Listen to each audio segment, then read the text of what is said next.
Hey mamas, have you ever felt like you're the only one keeping your house clean while knowing that your kid's gonna be helping, but they're not? Well, I did, and I wanna share with you the exact tools that I've used and how I got myself out of this downward, overwhelming spiral into a life that I now cherish and love.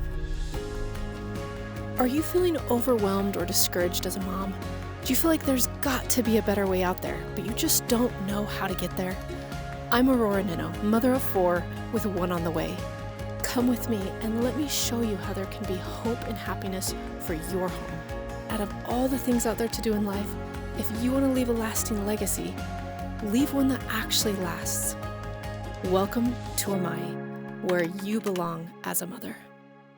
When my kids were younger, my husband and I found ourselves exhausted on so many desperate nights, wondering if we'd ever find that slow down button on the treadmill of life. We were swamped and felt like we were always just one snap ahead of the wolf. It was at that moment that I decided things were going to change. But first, I knew I needed to change my mindset. I thought I was doing the best thing by doing whatever it took to make them happy. So I'm gonna share with you the #1 mindset shift that changed my life. And then I'm going to give you a model to overcome all of this. So the mindset shift is this: your job as a mom is not to make your kids happy. I know, that's a big change. Your job is actually to help them become healthy, independent, responsible adults the moment they leave your home. And with that subtle but earth-shattering shift, now a whole new world comes into view. What would you do differently if that was the goal? Here's what I did. I started thinking, holy cow, what if I started to train a mini version of myself to be an adult? How would I do that? I'd love to hear your thoughts on that in the comments below. For me, the first thing I thought of was, by the time my kids leave my house, what virtues, personality traits, skills, knowledge do they need to face this world successfully? Because that's my job as a mom. I started writing things down and kept writing, and all of a sudden, 18 years seemed like a really short amount of time to teach and coach and train on all of these things. And the other weighty reality that hit me was most of what was on my list were things that government public schools don't teach at all. So your goal as a parent is to raise a child to become an independent adult. And lots of parents think, yeah, my kid's ready for college. But a study recently found out that 75% of graduating high school students don't feel ready. They don't feel ready to go to college or hit that next chapter in their lives. And now 45% of 18 to 29-year-olds in the US are living with their parents. So by the time our kids are 18, a legal adult, are they truly independent emotionally, financially, physically? The benefits and behaviors that create those outcomes start in early childhood. I'm going to give you the #1 reason why kids nowadays are not mature enough to be an adult by 18. And it is because of overindulgent and protective parents. This is what Dr. Eliza Pressman terms overparenting. There have become more and more names for this: helicopter parents, bulldozer parents, snowplow parents, just to name a few. So what do we need to do as moms to not let our kids be in that 75%? What can we as moms do to make sure they're as ready as they can be when it's time for them to fly the coop? Or are we, like I was, doing what I thought would make them happy? Now go, fly, be free, little flightless bird. To the point where I was actually unintentionally clipping their wings. Well, through the years of studying this, I've come up with a model that is designed to take your kids from knowing nothing to true independence. The first half of the model is found in this video, so make sure you check that out first before finishing this one. It's called Connect, Inspire, Require. The last 3 steps I'm going to show you today are called Train, Engrain, Empower. If you do these steps, you will not only have a child that has reached true independence in that skill or trait, but also has the confidence to do so. Remember, none of us are perfect parents, and we're just trying to do our best. So remember that and give yourself the grace you need as you go through these years of parenting. Let's jump into training, which a lot of parents, like I used to, just don't take the time to do. I mean, we're all so busy, right? And I've learned the hard way that it is so important. I'm going to show you a way that is different than most all other ways and why it's so effective. When you first train a child to do anything, the key is that you break it down into the smallest detail as possible for the child. For example, instead of telling the kid, hey, you need to take out the trash, well, they've probably seen someone do that, but that doesn't mean that they're going to do it the right way. They may pull it out and not end up tying it, or they may leave it on the side of the house instead of the garbage can. If you don't take the time to train in detail, that's when you're likely going to end up getting frustrated over and over again when they're doing it wrong. We don't come as babies with pre-inserted files telling us how everything works. It's all trial and error. And it's not fair for the child to be told, no, wrong, over and over again when we haven't been the ones to tell them how to do it right. It's like as if you were traveling to a totally different country and no one or no sign told you the rules of that country, and then you were just reprimanded over and over again for breaking the rules. So instead, show them in detail. Here's what taking out the trash means. Pull out the trash and tie it. Then bring it all the way out into the garbage can. Then open the trash bag all the way when you come back inside and put the new trash bag securely into the garbage can. It's effort up front, but it's so worth it. Let's take telling a child to clean their room. Most parents say, hey, go clean your room, and then they're frustrated when their kids have shoved their toys under the bed and they've mixed their clean and dirty laundry together and pushed it in the corner. Would that be the kid's fault or my fault? If I didn't train them, then it would actually be my fault. Show your kids what it means to have a clean room. Here's an example of what that may look like. Having a clean room means that everything's in its home. Clean clothes are put in their drawers, dirty clothes are put in the hamper, toys are put in the right spot, your bed is made, your room is dusted, and the floor is vacuumed. And most kids starting out don't know how to dust or vacuum, so that's another skill to teach well and in detail so that they really know how to do it and have the confidence to do it well. Once you have taken the time to thoroughly train, then I have my kids do the task all by themselves and pass it off 3 times before I give them full ownership of it.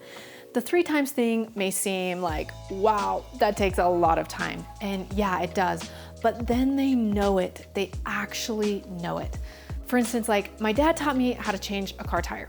But just because I did it with him and he showed me how to do it once, when it came down to it, I didn't have the full confidence of doing it on my own.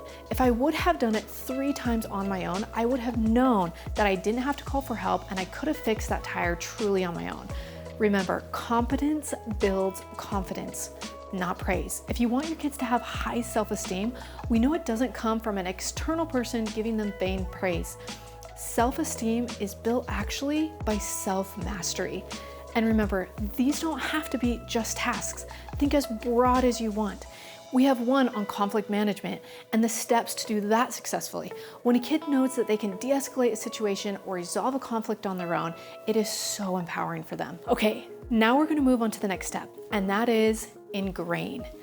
This is where the power of habits change lives. See, here's the deal. Especially when kids are young, you as a mom have more influence over the creation or elimination of habits than anyone else in that child's life. The habits you help them form will either make your life and their life exponentially better or exponentially harder. And I'm here to help you make your life easier. So before we jump into this, pause and ask yourself 2 important questions. What good habits do my kids have right now? And then ask yourself, what habits do I hope to help them create or change? This can be big or small. We know now that habits determine our future. We become what we repeatedly do over time. So for our kids, what are they repeatedly doing over time? And are we helping or hindering them? The most important way to not hinder your child is don't coddle them. I am not perfect at this, but top psychologists suggest do not do for a child what they can do for themselves. Let that concept sink in. It will save you so much time and effort and energy and pain in your parental journey. For example, once you have taught them, let's say, how to make a sandwich, then don't keep doing it for them. For example, if taught, a 6-year-old can easily make themselves a peanut butter and jelly sandwich. So theoretically, once they are 6, you should never feel that you have to be the one to make them their sandwich, except for like if they're sick or something, right? So I would venture to say that a huge proportion of the pain we feel in motherhood comes down to doing for our kids what they can actually do for themselves.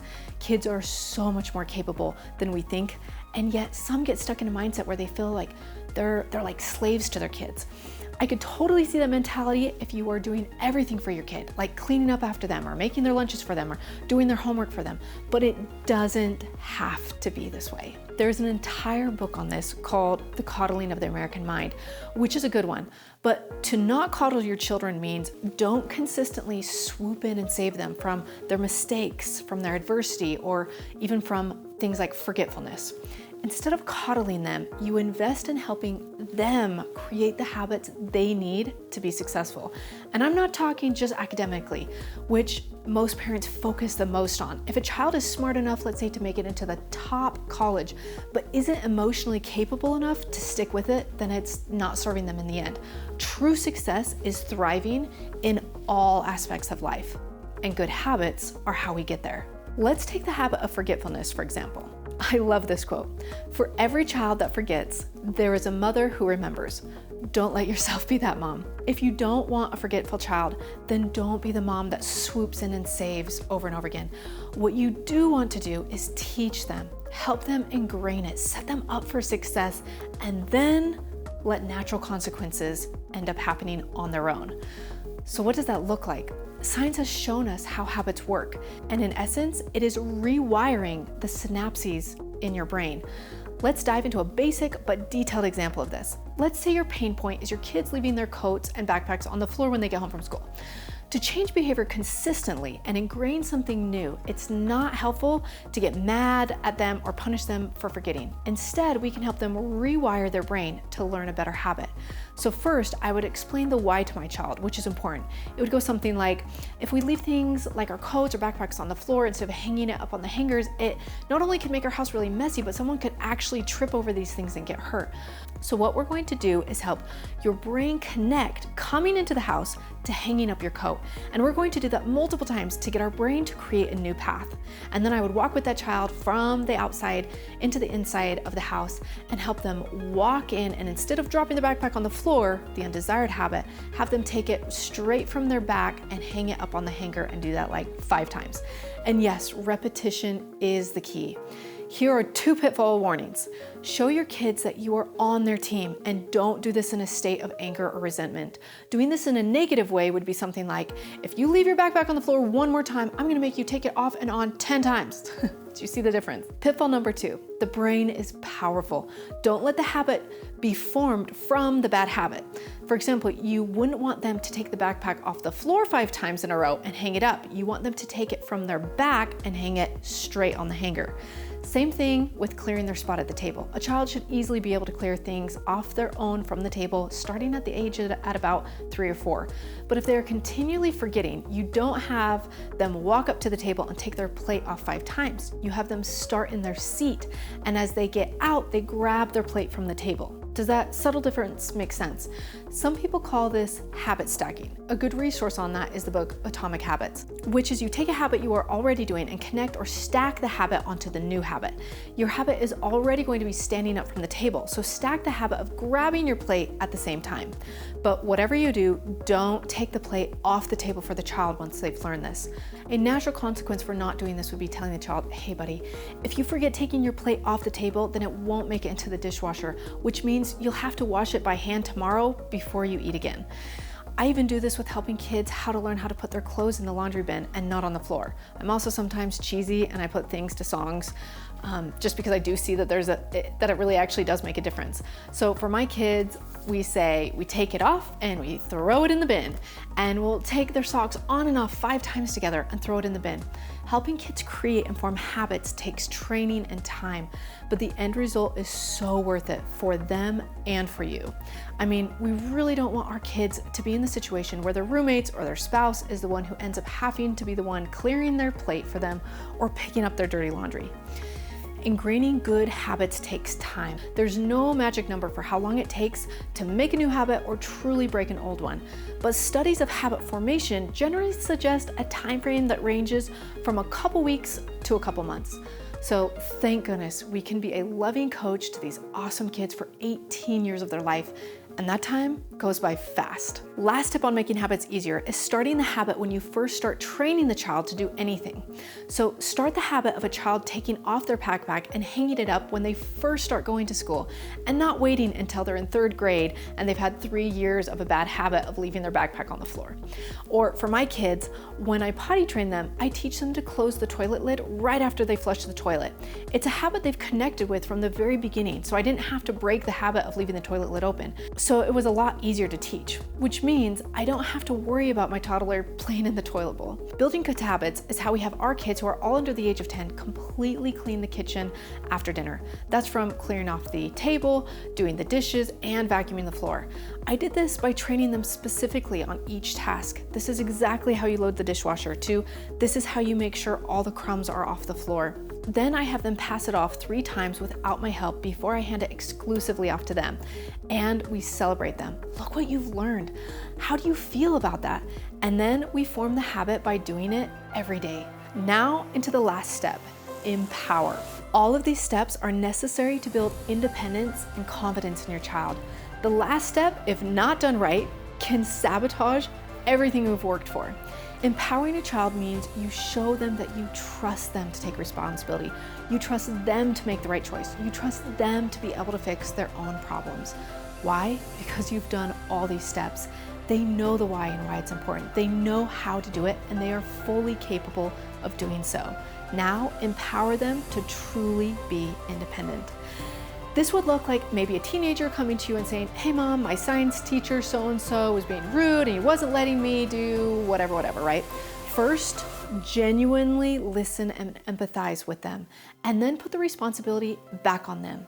Hey sweetie, this relationship that needs to be mended or a miscommunication that needs to be solved is between you and your teacher, and I know you'll be able to figure that out. What do you think you could do about it? See how I was there for the child, but I also empowered them to fix their problem. Or you might have a kid that says, cleaning my room is just too hard. You could say, hey, I've seen how good you are at cleaning your room. You got this. In essence, you're helping them build a growth mindset. My mom naturally did this when she would put sticky notes on my mirror that would say things like, I can do hard things.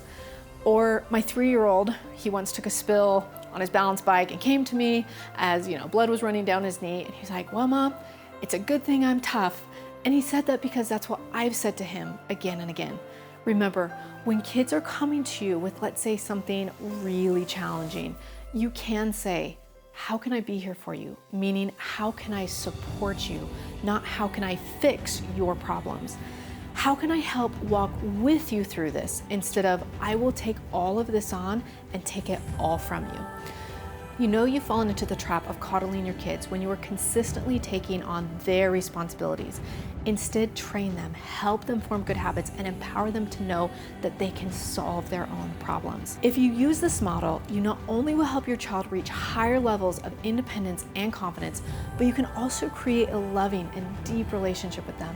As a mom, your life does not have to be overwhelming, exhausting, or discouraging. Take the time to invest in this model, and it can make all the difference for you and your child.